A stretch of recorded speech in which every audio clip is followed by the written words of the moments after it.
So look at that, an episode that's actually in the daytime. Wow, ain't that ironic? So this one was episode 4.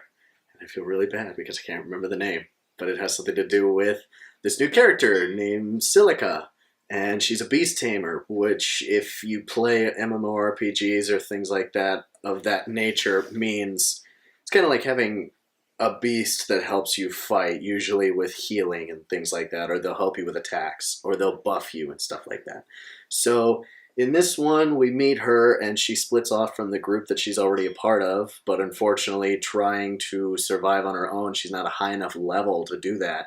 And she actually gets her little dragon friend, Pina, he gets killed. And so Kirito finds her and helps her out with getting a flower, the Numa flower, to heal him within 3 days. And her old party runs into them because they're a type of scavenger party. So what they do is they kind of lure people in, and then if they find they have a rare item or a lot of money or things like that, the green player, who's a normal player, will lead them in, and then all the orange players, who are like guys who steal or things like that, then they go after them because they're already wanted. So might as well already go after it. And we found out that the red colors means that they are murderers. They are people who have just killed other players for their stuff. And that actually happens a lot. And I know there are a lot of RPGs nowadays beginning to institute that, especially MMOs. So I thought it was kind of interesting to finally see one that got really personal with Kirito. It was. I'm curious, not knowing enough about all of this, as to whether there is now a parallel to life and family life, and is this little Silica that he has befriended that reminds him of his little sister. Does that mean his little sister's playing the game out in the world and that this character is actually her? It might be, except for the fact that all the players are modeled after each other.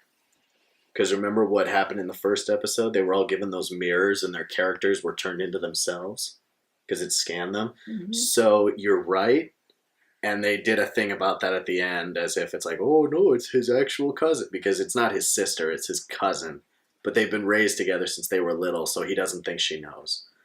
But yeah, so it's a little insinuation that she might be, or it just might be that that's going to be her character trait of the whole series, that she's going to be the little sister-esque character.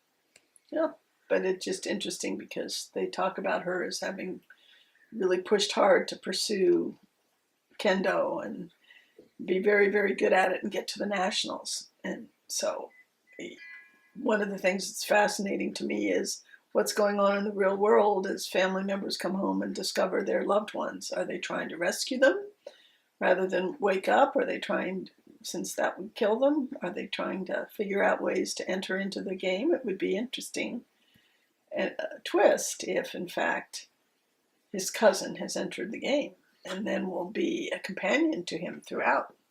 That would be an interesting one, especially because actually Rosalia, who is the girl that was kind of teasing Silica, actually does make a comment saying, how do we know that people actually die when they get killed in the game, or how do we know they don't wake up? Because that's true, because the guy who made the game can fabricate it to do whatever. As he said, I wanted my own world to meddle in. So how do we know that he didn't just make that up, that there are people dying? Oh, and as we found out, it is now 2024. It has been 2 years since this started. So the last one was a couple months after it. Now we're 2 years into it. So this is going on for a while, and this is probably an epidemic.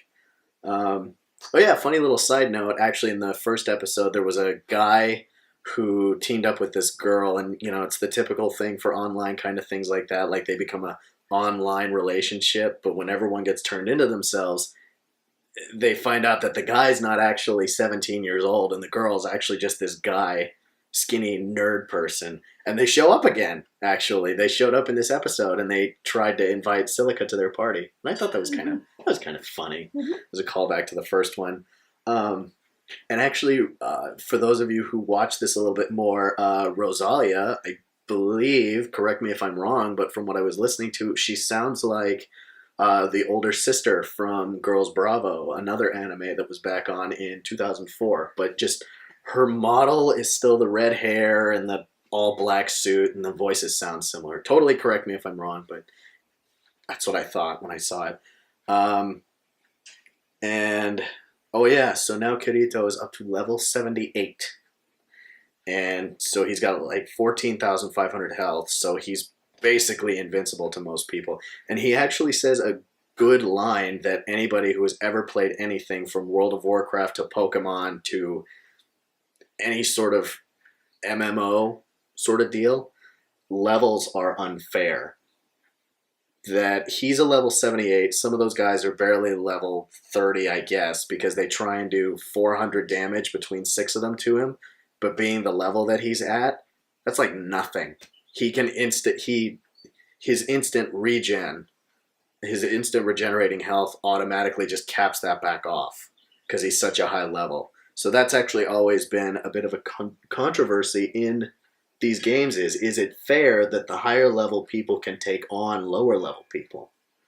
Oh, because they can really smush them. Yeah, because it's like like in World of Warcraft, if you're a level 10 and you're trying to take on a level 30, you're screwed. You can't win unless you have absolute luck. You cannot win in a battle like that. It doesn't work.